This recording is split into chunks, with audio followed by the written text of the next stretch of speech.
pilot who'd been shot down inside Iran has been rescued. President Trump declaring, "We got him," saying US forces pulled off one of the most daring operations in history. On April 3rd, 2026, a U.S. Air Force colonel was alone, deep inside Iran, armed with nothing but a pistol, and over 66,000 civilians had just been paid to hunt him down. To understand what happened on April 3rd, you need to understand where we are, because this is not a peacetime incident. This is active war.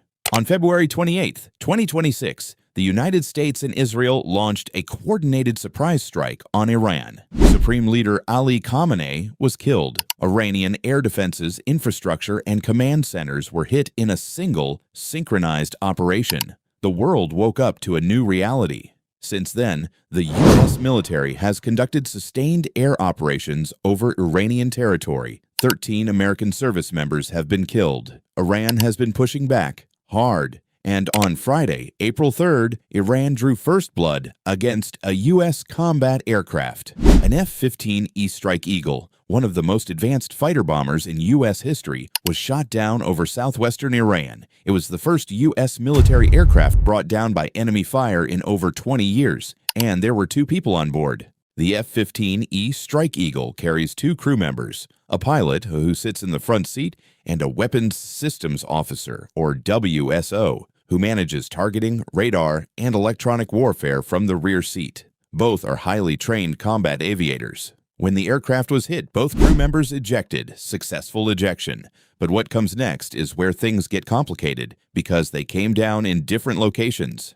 The pilot was found first. U.S. rescue forces located him and extracted him in a 7-hour operation conducted in broad daylight over hostile Iranian territory. 7 hours. Think about that. But the second crew member, the Weapons Systems Officer, later identified by President Trump as a highly respected colonel, was missing. His landing zone was unknown, and Iran knew he was out there.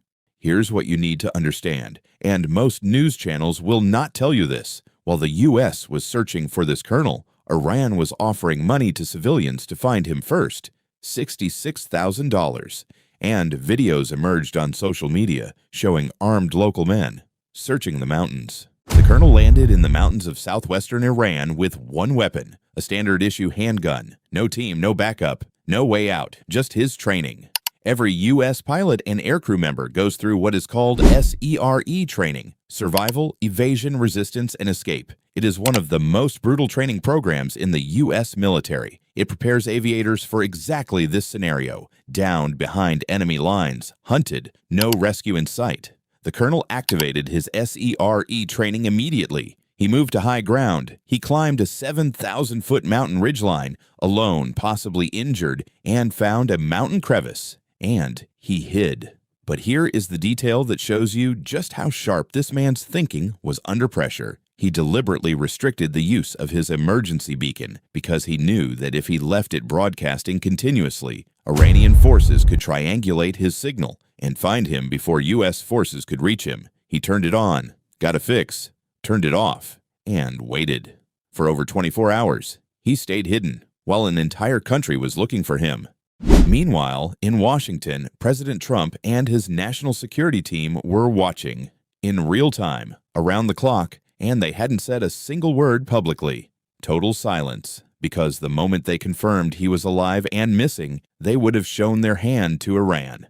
What happened behind the scenes during those 30 hours is what separates this rescue from anything we have seen in recent military history, and most of it came from one agency, the CIA. While the colonel was hiding in his mountain crevice, CIA operatives launched a deliberate deception campaign inside Iran. They spread false intelligence through channels Iran was monitoring that the U.S. had already found the second crew member, that both pilots had been recovered, that U.S. forces were already working on extraction. The goal was simple: create confusion, buy time, throw off the Iranian search teams who were closing in.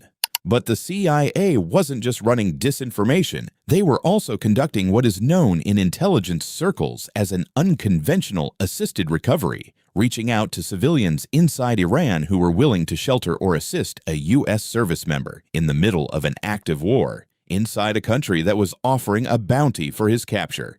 And then, the breakthrough. CIA operatives triangulated his exact position, mountain crevice, coordinates confirmed. They passed the intelligence directly to the Pentagon, and Trump gave the order. Before we get into the rescue operation itself, and trust me, it gets more intense, if you are not yet subscribed to this channel, this is the moment. Every classified breakdown like this one goes up on this channel first. Hit subscribe. Do not miss the next one.